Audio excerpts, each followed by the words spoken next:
የዱባዩ ዱካም ሬስቶራንት ለመላው የእስልምና እምነት ተከታዮች በሙሉ መልካም የኢድ አልአድሃ በዓል እንዲሆንላችሁ ይመኛል። የዱባዩ ዱካም ሬስቶራንት የዱባይ ጉዞአችንን ከቤት ወደ ቤት የሚያደርግ ማለፊያ መገናኛችን ነው። የቤታችን አውድ፣ የመስተንግዷችን ቅልጥፍናና ፈገግታ፣ የቁርጡ የጮማና የብሩንዶ የጥርሱና የወጡ ብቻ ሳይሆን ከንጹሕ ማር የሚጣለው ብርዝ ጠጃችንን ያክል ስሜት የሚያረካ በደስታ የሚያመረቃ ጥዑም ነው። የዱባዩ ዱካም ሬስቶራንት ጥዑም ነው። የራሱ የሆነ በቂ የመኪና ማቆሚያ ያለው የተንጣለለ ግቢ ውስጥ የሚገኝ በልዩ ቪአይፒ ክፍሎቹ ጭምር በሚያስተናግደው ዱካም ቤተሰቦች፣ ባልንጀሮች፣ ባልደረቦች፣ ወዳጆች ደስታችሁን አሳልፉ ይላቸዋል።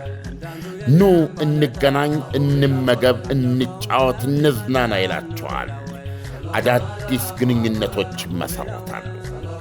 ዱካም ሬስቶራንት አድራሻው ቁጥር 1 አልበረሃ፣ ቁጥር 2 አቡሄል ከሴንቸሪ ሞል ፊት ለፊት። መልካም የኢድ አልአድሃ ባህል ይሁንላችሁ። ኢድ ሙባረክ። የዱባዩ ዱካም ሬስቶራንት። ይህ አዋዜ ልዩ ስፖርት ልዩ ነው። ሰሜን ለንደንና አዲስ አበባ ዕድሜ ለአርሴናል ተዋህደዋል። ዓለም ቀልጧል። እነሆ መድፈኞቹ ከ22 ዓመታት ዋንጫ ጠኔ ማራቶን በኋላ የኦሎምፒክ ሜዳሊያ በሚያሸልም ጽናት ሲወድቁ ሲነሱ ቆይተው ዛሬ የፕሪምየር ሊጉን እስስት ዋንጫ ከማንቸስተር ሲቲ መተትና ድግምት ነፃ አውጥተው በታላቅ የስፖርት መንፈስ መዳፋቸው ውስጥ ጨብጠዋል።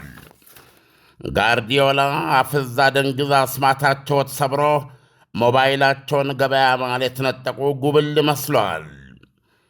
አርሴናል የዋንጫ እርሻውን ጀምሯል። ከእንግዲህ አይደለም 22 ዓመት 2 ዓመትም ያለ ዋንጫ ማሳለፍ የሚችል አይመስልም። ወሳኙና ገዱ የፊታችን ቅዳሜ የፈረንሳዩን ገናና ፓሪስ ሳን ጀርሜን በሀገረ ሃንጋሪ ቡዳፔስት ጃርት የበላው ዱባ አስመስሎ በማሸነፍ የሻምፒዮንስ ሊግ አሸናፊ ሁለተኛ ዋንጫውን ሲያነሳ ነው። ሆድ ቁርጠቱ እዚህ ላይ ነው። አርሴ አንጀት አርሴ ዋንጫውን ያነሳው በክሪስታል ፓሌሶች ሜዳ ሱልሃረስት ፓርክ ወርዶና በፋመ በጋመ ወኔ 2-1 አነቡጧቸው ነው።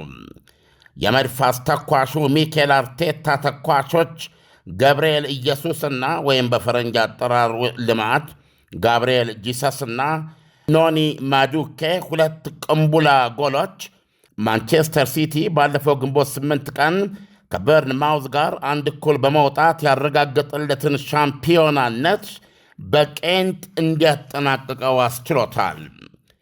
ክሪስታል ፓሌሶች ለክብራቸው 1 ጎል አስቆጥረዋል።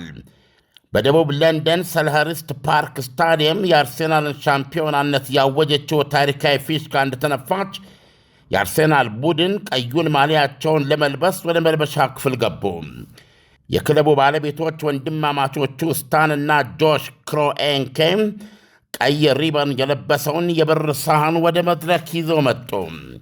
የቡድኑ አምበል ማርቲን ኦዲጋርድ ክለቡ 22 ዓመታት የተዋደቀለትን የፕሪምየር ሊግ ዋንጫ በሁለት እጆቹ ይዞ ሽቅብ ወደ ሰማይ ከፍ ሲያደርገው ስታዲየም ውስጥ የታደመ ተጓዥ ደጋፊ በሙሉ ስታዲየሙን የነቀነቀ ሆታና ደስታውን ለቀቀው። ዓለም ቀለጠች። አርሴ የፕሪምየር ሊግ ዋንጫው ያለ ሻምፒዮንስ ሊግ ዳግማዊ ዋንጫ ድል የተሟላ እንደማይሆን ያውቃል። ስለዚህም አርሴ ወደ ሃንጋሪ ቡዳፔስት ፑሽካሽ ስታዲየም የሚወርደው ከወዲሁ የፕሪምየር ሊግ ዋንጫውን ጎተራ ውስጥ እንደከተተ አሸናፊ ሳይሆን ከቶም የ22 ዓመታት ጦሙ የበረታበትና ከረዥም ጦሙ ለመገላገል ያመረረና የቆረጠ ሆኖ ነው። የፊታችን ቅዳሜ ገናናዎቹ ፓሪስ ሰን ጀርሜን በፈረንጅ 2019 ወደ ተመረቀውና 67215 በኳስ ፍቅር ያበዱ የነደዱት ቲፎዞዎችን ችምችም አድርጎ ወደሚይዘው ፑሽካሽ ስታዲየም የሚገቡት የሞቀና የፈላ የአርሴናልን ወኔና ተነሳሽነት ላይ ከደብረ ብርሃን የተቀዳ ቀዝቃዛ ውሃ ቸልሰው ሙሽሯን ሰሜን ለንደን ባሏ የሞተባት ጋለሞታ ለማስመሰልና የአይፌል ታወሯን ፓሪስ ይችን አማላይ መስገርት ለማኩነስነስ ነው። ምንም እንኳ ፓሪስ ሰን ጀርሜ ፒኤስጂ በአወራራጅ ድርጅቶችና በአጠቃላይ ግምት የብልጫ ዕድል የተሰጠው ቢሆንም በአብዛኛው ግን 50 በ50 የሆነ ተመጣጣኝ የማሸነፍ ዕድል እንዳላቸው ነው የሚታመነው። አርሲዎች እንደ ካቴና በማያሳልፍ መከላከያቸው ፌሮነት ቢመኩም የአምናው አሸናፊነታቸው ፒኤስጂዎችን ደግሞ ፊውዳላዊ ሊቅነት፣ የበላይነት ትከሻቸው የተሻለ የአሸናፊነት ሞገስ ያላብሳቸዋል ይላሉ ተመልካቾች። አርሴናሎችም ዋዛ አይደሉም። በሻምፒዮን ሊጉ የአውሮፓ ፍልሚያዎቻቸው በአንዱም ያልተሸነፉ ሽንፈት እርሞ ሽንፈት ሞቱ ናቸው። ሁለቱ በታሪካቸው የመጪው ቅዳሜ ፍጻሜን ሳይጨምር 7 ጊዜ የተገናኙ ሲሆን ሁለት ጊዜ አንዱ ሌላውን ያሸነፈው ሲሆን 3ቱን ደግሞ በአቻነት ነው የፈጸሙት። ሁለቱ ቡድኖች የሚታወቁበት የጨዋታ ስልት አርሲዎች በርን መከላከል ላይ ባተኮረ 4-4-2 አሰላለፋቸው ላይ ሲመኩ፣ ፒኤስጂዎች ደግሞ ፍሰት፣ በመሃል ተጫዋቾች መላሜዳ አሳሽነት በሚንተገተግ ትርምስ ፈጣሪ ተዘዋዋሪ ጥቃቶች ይላል ትንተናው። ዘገባዎች እንደሚያስቀምጡት የአርሴና የፒኤስጂ ፍልሚያ ባህሪ በማይነቃነቅ ግድግዳና በማያቆሙት ኃይል መካከል ተብሎ ሊገለጽ ይችላል። የአርሲዎች ምርጥ ክህሎት እንደ ቀስት በሚሸቀሽቅና እንደ ሰም በሚያዳልጥ የፒኤስጂዎች ወረራና ጥቃት መሃል እንደ ጂብራልተር ቋጥኝ የጎሉን መስመር ዘግቶ ንቅንቅ የማይል የማይሰበር ምሽግነት ነው።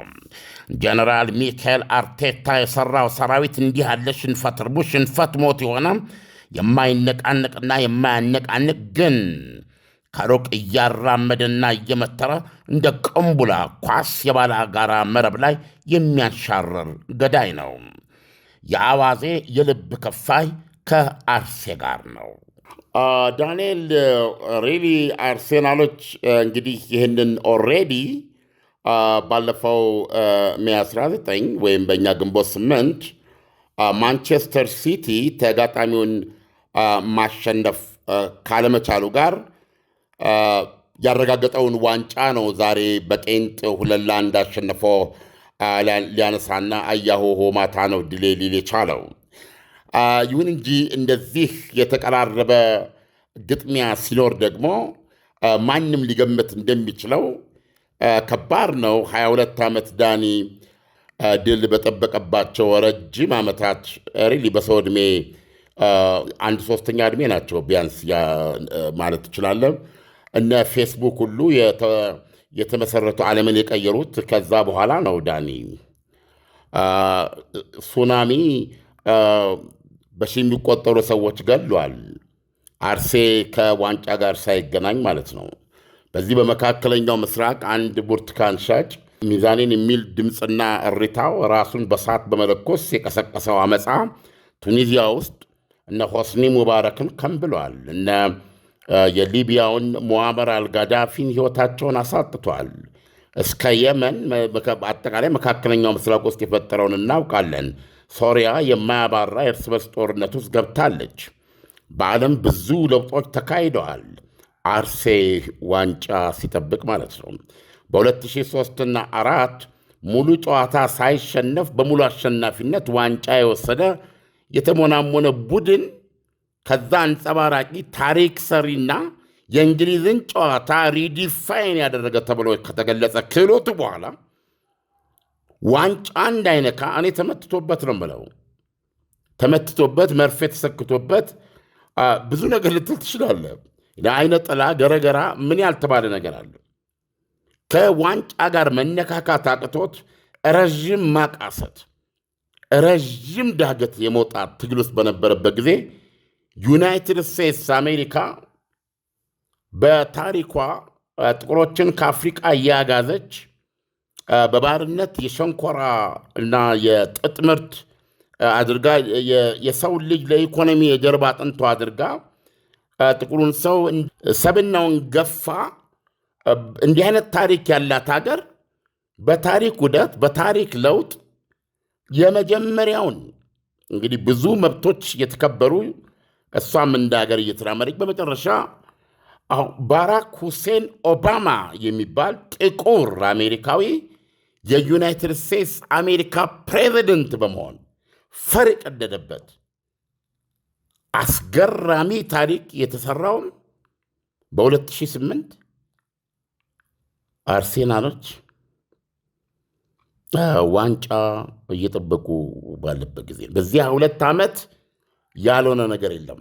በጣም የሚገርም ዳንኤል፣ አንድ ቲክቶክ ላይ አንድ ቪዲዮ ክሊፕ እያየው ነበረ። ከዓይን እንባ የሚጨምቅ ነው እና ፓሽኑ ይሄ የእግር ኳስ ፓሽን እዚህ በሀገራችን ስላየሁት፣ በነገራችን ላይ እናንተ ይህን ስናወራ ዛሬ ማታ እንቅልፉን የማይተኛ ሰው በ10 ሺዎች የሚቆጠር ሊሆን ይችላል እና ዛሬ ጭፈራ ነው። ለንደን እና አዲስ አበባ ምን አገናኛቸው የሚል ጥያቄ ብታነሳ አርሴናል ነው የምልህ። በዚህ መንገድ የጠበቁ እና አርሴናል ዋንጫ ድጋሚ ሲያነሳ ሳያዩ ከዚህ ዓለም በሞት ከተለዩ የቡድኑ አፍቃሪዎች አንዱ ጋር ጓደኛው ስታዲየም አብረው የማይጠፉ ደስታቸውንም ሐዘናቸውንም በተለይ በማክበር ያልተለያዩ ጓደኛሞች ውስጥ አንዱ ሞቶ ተቀብሯል ዳኒ። እና መካነ መቃብሩ ላይ ኳስ አለ፣ ከመደቡ ላይ ኳስ አለች እና አርሴናል ይላል። በቃ የዛ የሞተ እንግሊዛዊ የህይወት ጣዕም ተጠቃሎ አርሴናል ተብሎ ሊገለጽ የሚችል ነው። አሁን ጓደኛው ከስንት ዓመት በኋላ አርሴናል የዋንጫው ባለቤት መሆኑን ሲያውቅ በማንቸስተር ሲቲ አለማሸነፍ ነው ማሊያ ይዞ ሄዶ ማሊያ እያለበሰው ጓደኛውን በእውነት ነው የምነግርህ ለብዙ ደቂቃዎች ያወራው ነበረ። ለብዙ ደቂቃዎች ይወለውለዋል፣ ኳሱን ይወለውላል፣ በጀርባ በኩል ያልፋል፣ ያወራዋል አልኩ። ምክንያቱም በጣም አዘንኩኝ፣ አስተያየት ሰጥቼበታለሁ እዛ ላይ። ዋንጫው እኮ ተገኘ፣ ከማጋል አክብረው፣ የልቤ የሚደርሰው ከአንተ ጋር ቢሆን ነበር፣ ተያይዘን እናለቅስ ነበር፣ ተያይዘን አያሆሆ ማታ ነው ድል እንል ነበር፣ ተያይዘን ሌሊቱን አንድ ቦታ ወድቀን እናድር ነበር፣ አንተ ታነሳኛለህ ወይኔ ያነሳ ነበር እያለ ነው የሚናገረው ዳኒና እንዴት ኢሞሽናል ነገር መሰለና በዚህ የተነሳ እኔም ራሴ እንደው ልቤ ለአርሴናል እየተሸነፈ ነው ዳኒ። ዓለም አርሰናሎች ከ22 ዓመት በኋላ ካሳዩት ድል አንጻር ከዚህ በኋላ በተከታታይ ዋንጫ ሊያነሱ እንደሚችሉ ከወዲሁ መገመት ይቻላል ወይ? መገመት ይቻላል። ምክንያቱም እንትኑ አላቸው፣ ጨዋታው አላቸው፣ ስታሚናው አላቸው፣ ታሪኩ አላቸው። አንድን ጨዋታ አንድን ቡድን አሸናፊ ለማድረግ የሚያስፈልጉ ነገር መሪ አላቸው። አርቴታ የሚባል ጄኔራል አላቸው፣ ቀያሽ አላቸው። ከዚህ ረጅም ጦም፣ ከዚህ ረጅም ሁዳዴ፣ ከዚህ የዮርዳኖስ በረሃ እየመራ ያወጣቸው ሰው አለ። ሰው የተሟላ ቡድን ነው። ይሄ ቡድን ግን የፊታችን ቅዳሜ የሚያደርገው ጨዋታ በጣም ወሳኝ ነው። ይሄንን የሚንተከተክ ይሄንን ለዋንጫ በቀል የተነሳ ቡድን ነው ከዚህ በኋላ አርሴናል ደጋግሞ ይሄን ዋንጫ በመንካትና በማንሳት ነው መበቀል የሚችለው። 22 ዓመት ረጅም ነው፣ የትውልድ ዕድሜ ነው። ያንን ድል ሲያዩ ሲጠብቁ የወደቁ ነበሩ እኮ። ኔቨር አጌን ብሎ ነው የሚነሳው። ያን ያህል እንትን የለም። ፒርስ የሚባል እንግሊዛዊ ጋዜጠኛ ምንድን ነው ያለው? እኛ እድለኞች ነበርን፣ በ15 ዓመት ውስጥ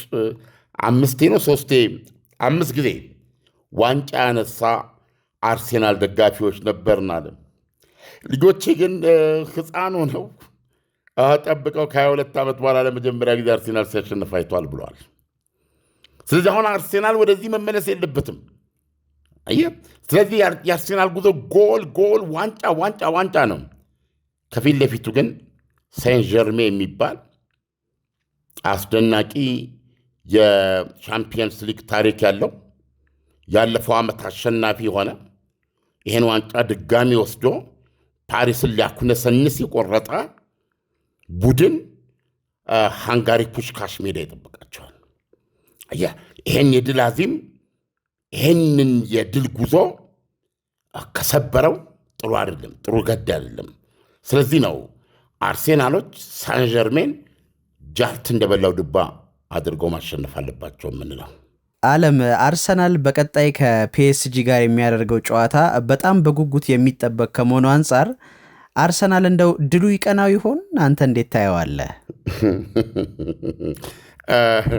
በነገራችን ላይ አርሴናል አሸነፈም ተሸነፈም እንደምንሰራው ለተከታታዮቻችን መግለጽ እፈልጋለሁ እና እንዴት ነው የምንሰራው የሚለውን የሚወስነው ውጤቱ ነው።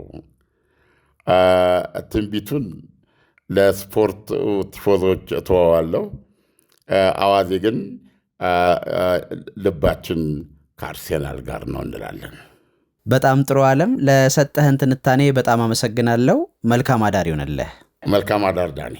የዱባዩ ዱካም ሬስቶራንት ለመላው የእስልምና እምነት ተከታዮች በሙሉ መልካም የኢድ አልአድሃ በዓል እንዲሆንላችሁ ይመኛል። የዱባዩ ዱካም ሬስቶራንት የዱባይ ጉዞአችንን ከቤት ወደ ቤት የሚያደርግ ማለፊያ መገናኛችን ነው። የቤታችን አውድ፣ የመስተንግዷችን ቅልጥፍናና ፈገግታ፣ የቁርጡ የጮማና የብሩንዶ የጥብሱና የወጡ ብቻ ሳይሆን ከንጹሕ ማር የሚጣለው ብርዝ ጠጃችንን ያክል ስሜት የሚያረካ በደስታ የሚያመረቃ ጥዑም ነው። የዱባዩ ዱካም ሬስቶራንት ጥዑም ነው። የራሱ የሆነ በቂ የመኪና ማቆሚያ ያለው የተንጣለለ ግቢ ውስጥ የሚገኝ በልዩ ቪአይፒ ክፍሎቹ ጭምር በሚያስተናግደው ዱካም ቤተሰቦች፣ ባልንጀሮች፣ ባልደረቦች፣ ወዳጆች ደስታችሁን አሳልፉ ይላቸዋል። ኑ እንገናኝ፣ እንመገብ፣ እንጫወት፣ እንዝናና ይላቸዋል። አዳዲስ ግንኙነቶች መሠረታሉ። ዱካም ሬስቶራንት አድራሻው ቁጥር 1 አልበረሃ፣ ቁጥር 2 አቡሄል ከሴንቸሪ ሞል ፊት ለፊት። መልካም የኢድ አልአድሃ ባህል ይሁንላችሁ። ኢድ ሙባረክ። የዱባዩ ዱካም ሬስቶራንት